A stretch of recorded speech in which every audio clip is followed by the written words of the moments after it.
Hi guys, ito na naman pala si Kuya Big Vlog. Naglalambing. Sana panoorin nyo guys. May kunting ipapakita lang ako sa inyo. At ito pala si Mrs. Nag-order ng plancha daw to sa online. Bagong style daw to mga guys. Hindi na siya kailangan ng kabayo. Bagong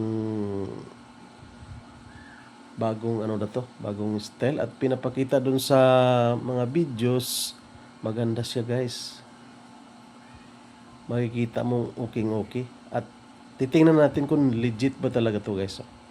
Ayan maliit lang siya pala.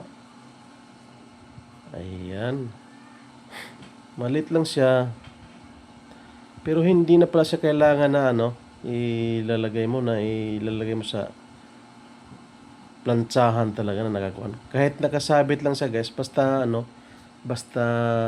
yung masabitan mo ng pader ay patag siya ba at napakadali niyang gamitin. So titingnan natin kung talagang okay ba itong bagong dating. Ito pala guys, handheld garment steamer. Yun pala ang nito, tawag nito. Yan susubukan natin gamitin at kung talagang legit, kung okay ba to. Ayan, ikakabit na ni partner yung yung lalagyan pala ng tubig ito.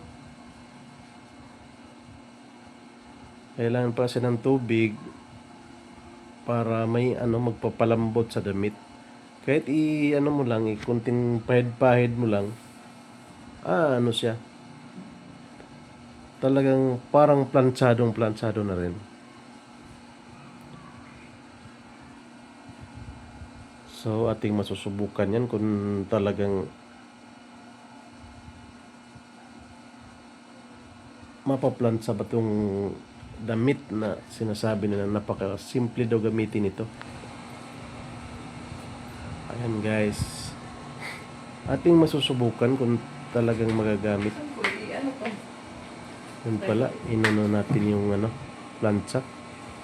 Ayan umusok-usok pa.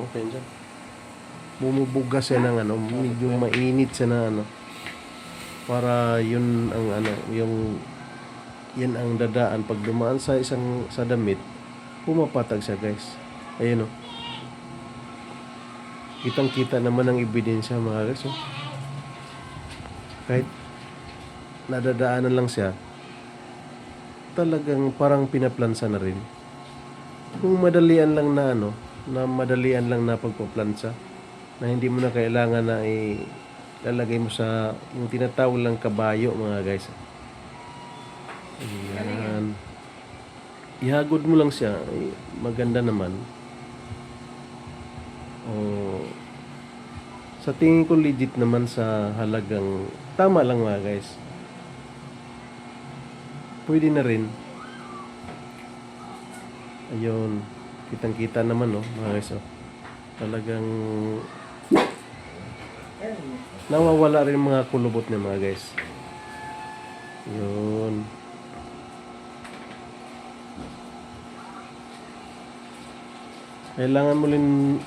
Kailangan talaga pala yung nakalapat rin siya ng bandang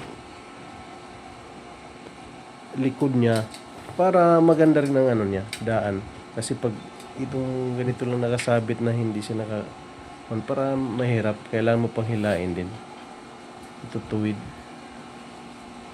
Kailangan na nakaayos yung... Ayun maganda rin naman siya guys. Madali siyang gamitin. At hindi naman siya nakakatakot katulad yung plancha na pag madiin mo, pag nasobrahan sa init, at pwede masusunog ang ating damit. Ito parang lang siya parang binubughan lang siya ng init. Medyo lalambot ang damit at nawawala talaga ang kulubot niya mga guys. Ayun kulubot na parte Pero nawawala talaga guys pag ano.